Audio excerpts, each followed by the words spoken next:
What's going on, everybody? Happy holidays to everyone. So a few days ago, I was on Twitter and I saw a tweet from Foolish Baseball that was really interesting to me. I'm going to pop it up on the screen. Foolish talked about the crazy home and road splits that Willy Adames has had throughout his short career, and it was pretty stark. And it got me to thinking, since Willy Adames struggles so much at Tropicana Field, what other players have been plagued with bad home stadium situations their entire career, and in turn have had really good road stats? There's not that many players like that because, playing at home should be an advantage for any baseball player. But there are a few anomaly cases that we're going to be taking a look at today. Before we jump into the list, I just want to ask you guys, if you watch a lot of these videos, if you could please subscribe. It really helps out the channel. I've noticed that a lot of people will watch the videos but may not subscribe to the channel, but will be coming back every time. It really helps me out. It really helps gain exposure to the channel and help more people see the baseball content that I put out. Alright. That's over. Let's get into the list. Here are 10 MLB players that rake on the road. I think that prefacing this list with the teams that are the most proficient at hitting in away games is important. And you'll notice on the right side that the Mets, Dodgers, and Cardinals are the top three, and that repeats for the OPS as well. So they've been the top three teams in the NL hitting in away games, while the American League has been a bit more variable. First up on the list is AMED ROSARIO. He struggled a bit with inconsistency throughout his young career, but weirdly enough, his offensive performances in away games has always been good. He hit .323 with an .837 OPS on the road in 2019, which was his best offensive year by far. His batting average jumps 81 points in the difference between home and away games, which is just astronomical. AMED has been surrounded in trade rumors this entire offseason, but maybe a change of scenery is exactly what he needs. Who knows? Maybe the Mets will roll with him as their starting shortstop again in 2021. Hitting at home has been an issue for the Mets since Citi Field has been born, and in the past 4 years since the start of Ahmed's career, it's been at an all-time low. A .87 park factor runs average is 13 points below the MLB average, and on average, Citi Field is in the bottom third of the league in terms of home stadiums that are friendly to hitters, ranking at 24th. Jeff McNeil and David Wright are just a few other notable Mets in the past decade that have raked on the road, but not so much at home. They all rank in the top 50 of MLB players with a minimum of 500 plate appearances in that span. Kyle Seager has had a pretty good career, hitting over 200 home runs in a decade-long stint with the Seattle Mariners, but T-Mobile Park isn't friendly to hitters in general. Also, I didn't know it was called T-Mobile Park until I researched it. I always thought it was still Safeco Field. But anyways, Kyle Seager's home run totals and RBI totals jump a pretty stark amount when you compare his home and away stats, which I thought was interesting. The Mariners' home stadium is another one that just isn't friendly to hitters, and this time I went back a whole decade to examine the stats. Their .687 park factor runs average in 2012 was the lowest of the decade, considering all MLB teams. Seager's 19 road home runs in 2016 was top 10 in the league, but somehow only top 3 on his team behind Nelson Cruz and Robinson Cano.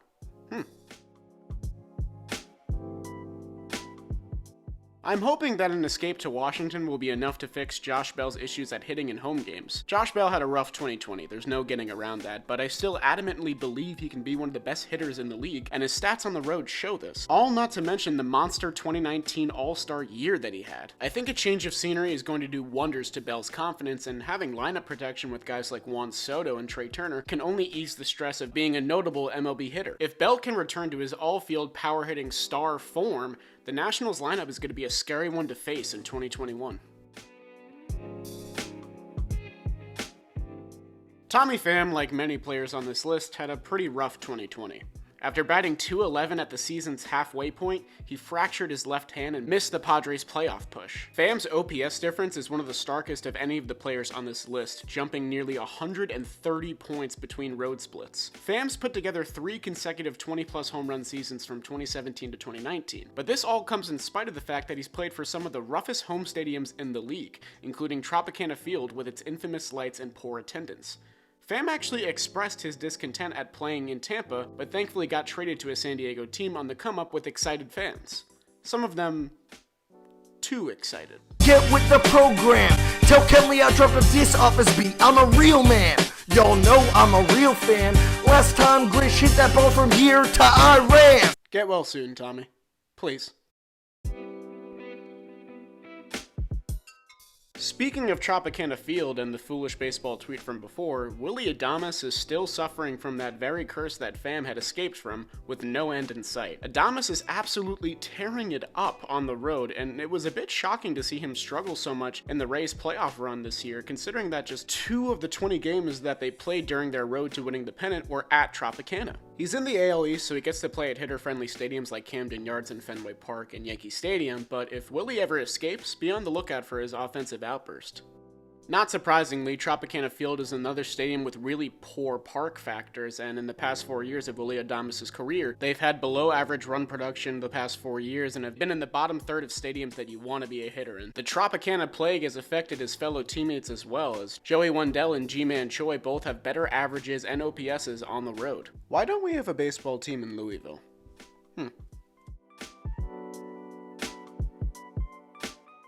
Jesus Aguilar has bounced around teams for the past couple years after having a standout 2018 performance, and it's been a bit of a tumultuous ride for him. Aguilar's OPS jumps over 150 points in the difference between home and away games. 2018, like I said, was Aguilar's best year during the Brewers' ride to the National League Championship Series, and his batting average and OPS were nearly identical in home and away games, both within a .1 span during that time. However, in the past couple years, his batting average varies greatly between home and away splits, which has been a difference maker. I'm hoping Aguilar finally settles in with the Marlins because he had a great 2020 campaign and was on the ride to the postseason with them, so here's hoping he can find a stable home in the years coming.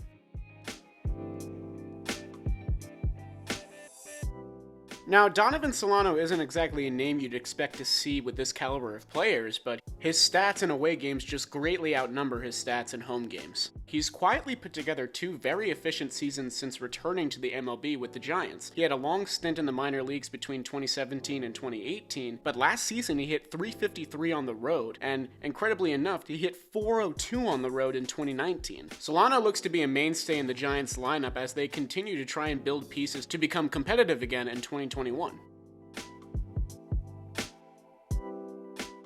I'm a New York guy, but I'm not a Yankee fan, but I've always loved Didi Gregorius, and his career began thriving when he started playing at Yankee Stadium, but weirdly enough, this pull hitter doesn't really hit that well at home on his career. His home runs and RBIs are much higher at home games, but his batting average and OPS jump a considerable amount when he's playing on the road. Oh, and if you were wondering why Didi's run production has been much better at home throughout his career, just take a look at his hit spread. Here's Didi's spread chart from 2015 to 2019 when he was a New York Yankee. The black dots are home runs. Notice anything interesting? They're all to right field, that very short porch at Yankee Stadium.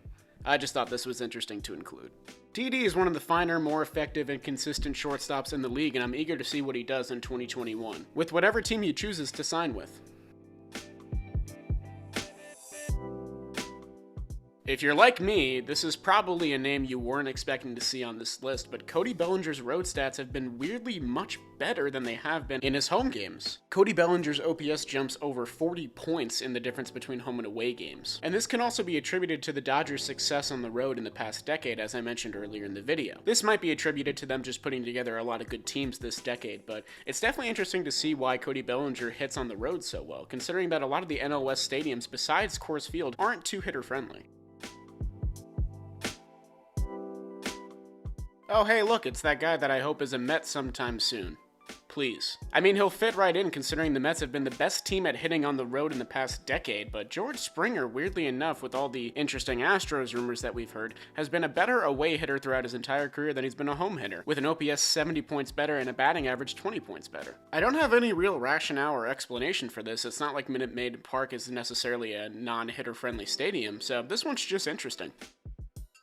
And that'll do it for our list. Did any of my choices surprise you? I know Springer and Bellinger weren't exactly names that I thought were going to be on the list. But if you guys enjoyed the video, please leave a like or a comment suggesting who I should have included or just your general reactions to the video. I'd be interested to see. Again, I read all of the comments, so I'm just interested in getting a discussion going. And again, if you enjoy the content, please subscribe. I love making content for you guys, and the larger the channel grows, the more people I'm going to reach and the more discussions we can have. That's all I really want. Also, I'm talking every day on Twitter, and a lot of you have followed me there, and I really appreciate it. If you don't follow me yet and that's something you're interested in, there's a link in the bio. Alright guys, that's all I got. I'll see you next time.